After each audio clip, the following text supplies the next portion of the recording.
Hey YouTube, it's VidHead85. Let's talk for a minute, shall we?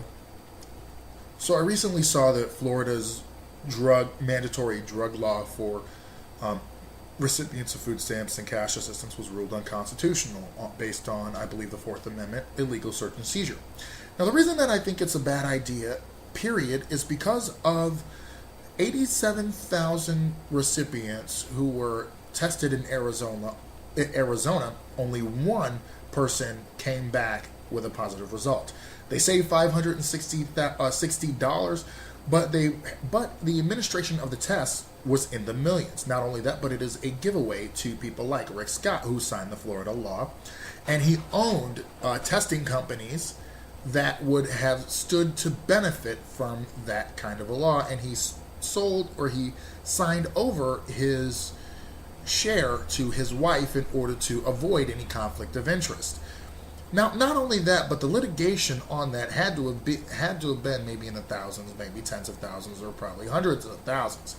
But the fact that the state of Florida and Arizona and Utah, which only nabbed 12 people out of the hundreds, which only accounted for less than 3% of those people who were receiving food stamps and cash assistance.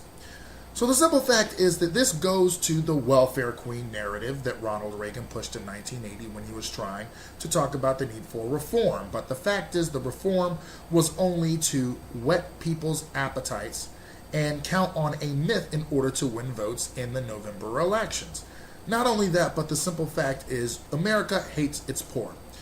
Instead of fighting for laws, fighting for a higher minimum wage, fighting for a better access to education, fighting to make sure that schools are properly funded as well as up to standards that would be met regardless, such as having AP classes in inner city neighborhoods. I think that in inner city schools would be a great way to prepare and have college readiness as opposed to having charter schools do it. But that's another issue for another day. Simply put, this is a stark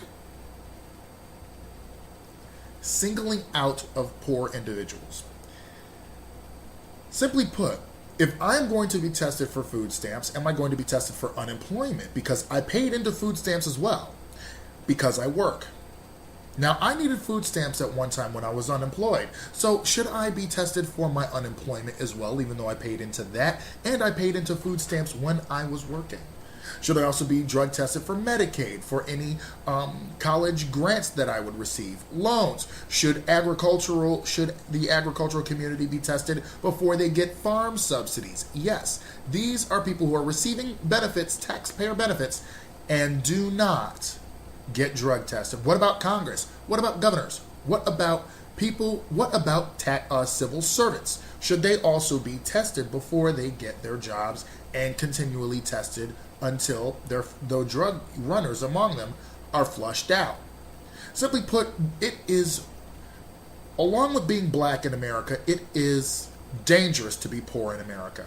You are looked at as lazy, incompetent, shiftless, and someone who wants to just live off the government dole. We all know that during the Depression that we have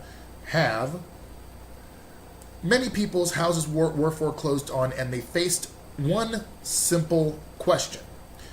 Do I take food stamps or do I starve? When you're faced with something like that, a drug test is like, okay, why am I adding insult to injury? Now, most people would simply say, well, it's my money, and we should be able to do this. Well, that would be illegal search and seizure.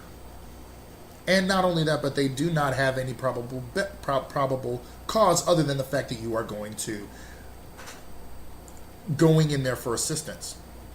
But simply put, it's a bad idea because it wastes taxpayer money to save taxpayer money, and more taxpayer money is wasted. Utah, Arizona, Florida, three main examples, as well as Oklahoma didn't even keep tabs on how much they were spending and saving. It is just another way to ridicule the poor for being poor. Raise the minimum wage. You will see us save money that way. Stop corporate tax dodging and tax evasion. Or, yet, that's the same thing. And close the loopholes. If you really want to save money, that's basically it. Thanks for letting me talk to you, YouTube. I'll see you.